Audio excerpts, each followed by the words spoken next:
ሙስሊም መተው ያሉብን 4 ወንጀሎች። ብዙዎቻችን እነዚህ ወንጀሎችን ኖርማል አድርገን እየሰራናቸው ነው። ነገር ግን ከባኢር ትልልቅ ከሚባሉ ወንጀሎች ውስጥ ነው የሚመደቡት። እናም ሙስሊም ሆናችሁ ይህ ቪዲዮ ከደረሳችሁ በደንብ ሼር፣ ኮፒ ሊንክ፣ ዱዊት፣ ሪፖስት በማድረግ ምናልባት አንድ ሙስሊም እነዚህ ወንጀሎች የሚሰራ ከሆነና በእናንተ ቪዲዮ ሼር በማድረጋችሁ ሰበብ ወደ አላህ ሱብሓነሁ ወተዓላ ቢመለስ እስከ የውመል ቂያማ ድረስ አጅሩን አብራችሁን ትካፈላላችሁ። አንደኛው ሰዎች ይዩልኝ ያመስግኑኝ ብሎ መስራት።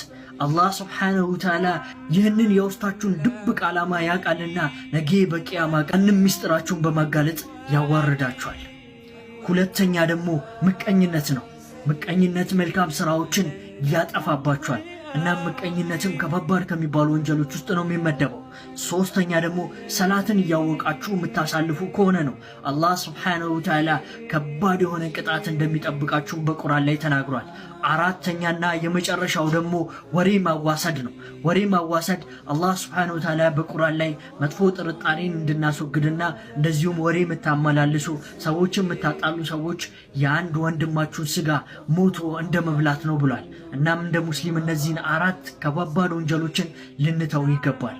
አላህ ሱብሓነሁ ወተዓላ ውስጣችንን ያጥራልን። እሱ እጅግ በጣም ምርጡ ቀልባችንን አጥሪ ነውና አሚን በሉ።